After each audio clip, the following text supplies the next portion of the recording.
حضرت سلیمان کہاں رہتے تھے؟ فلسطین میں۔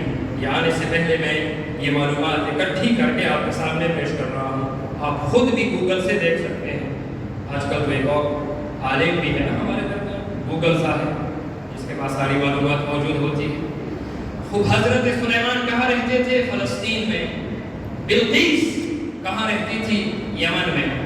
جا کر گوگل میں لکھیے یمن اور فلسطین میں جو فاصلہ ہے، ڈسٹنس، وہ لگ بھگ 2500 کلومیٹر ہے۔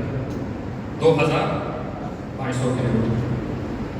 2000 کلومیٹر کا جو فاصلہ ہے وہ جہاز تقریباً 1 گھنٹے 45 منٹ میں طے کرتا ہے۔ 2000 کلومیٹر کا جو فاصلہ ہے۔ اب حضرت سلیمان بیٹھے ہیں کس جگہ پر؟ فلسطین میں۔ توجہ چاہتا ہوں، اگر آپ انبیاء کے رستے پر چلیں گے، ہمارے ذہنوں میں یہ ہے کہ ہم جب انبیاء کا رستہ اختیار کرتے ہیں تو ہمیں آخرت ملے گی، دنیا سے کوئی تعلق نہیں ہے۔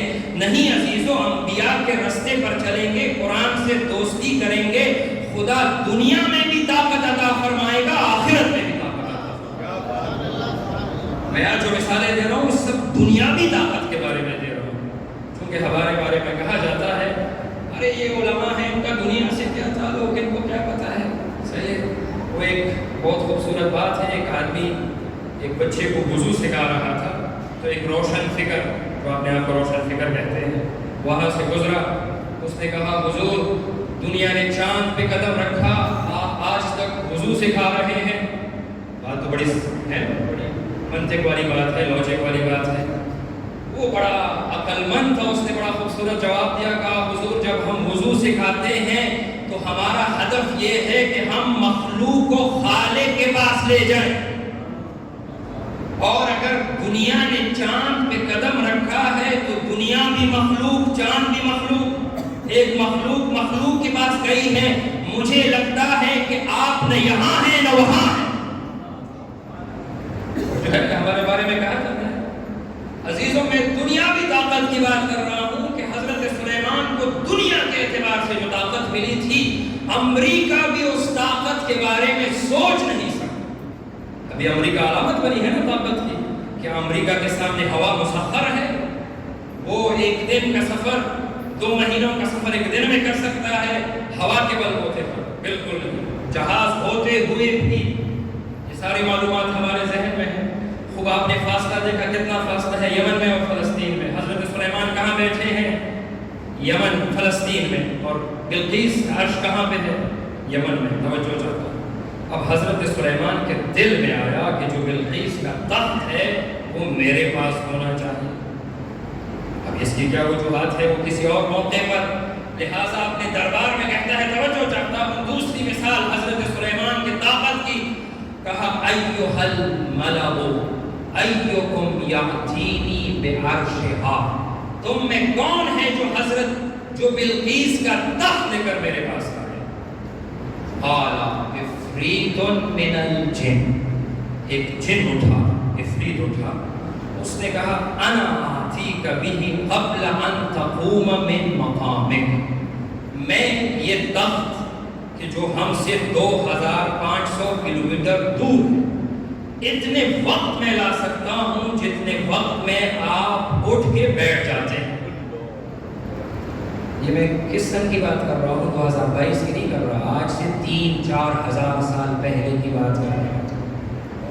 کچھ بیا نہیں ہے۔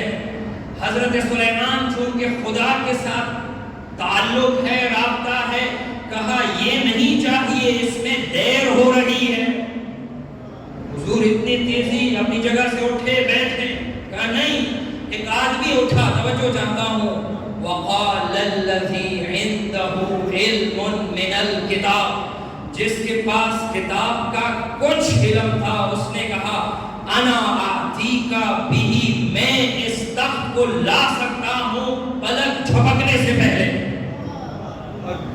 اور آج ہی میں نے لکھا کہ پلک جھپکنے سے پہلے اگر 2500 کلومیٹر کے فاصلے پہ تخت پڑا ہو تو اس کا مطلب ہے کہ جس تیزی کے ساتھ یہ تخت لے کر آیا، 1 سیکنڈ میں 10,000 کلومیٹر کا فاصلہ طے ہوا۔ 1 سیکنڈ میں۔ میں کب کی بات کر رہا ہوں؟ خود لکھیے، خود تلاش کیجیے۔ پہلے زمانے میں تو ہم بات کرتے تھے، کوئی تلاش کا ذریعہ نہیں تھا، آج کل گوگل موجود ہے، بہت سے سرچ انجن ہیں، خود دیکھیے کہاں میں ایک پلک جھپکنے سے پہلے عرش بلا سکتا ہوں، تخت بلا سکتا ہوں۔ یہ دوسری مثال ہے، کتنی تیزی ہے، کتنی سرعت ہے۔ اور ساتویں امام ارشاد فرماتے ہیں، توجہ چاہتا ہوں، کہتے ہیں یہ آصف بن برقیہ جس نے یہ دعویٰ کیا تھا، یوں نہ سمجھیے کہ وہ فلسطین سے نکلا، یمن گیا، تخت کو اٹھایا اور پھر واپس آیا، ایسے نہیں ہوا۔ ادھر ہی کھڑا رہا، یمن اور فلسطین کے درمیان جو 2500 کلومیٹر کی زمین ہے، اس کو رول کیا، تخت کو اٹھایا، سلیمان کے سامنے رکھا، زمین کو واپس چھوڑا، 1 سیکنڈ سے کم وقت لگا ہے۔ دنیاوی طاقت کا ملاحظہ کیجیے، میرا ہدف ہے یہ دنیاوی طاقت سے کر کرنے سے۔ اتنے عرصے میں عرش کو حاضر کیا، جب حضرت سلیمان نے تخت بلقیس کو دیکھا، قال ھذا من فضل ربی، یہ اللہ کا میرے اوپر فضل ہے۔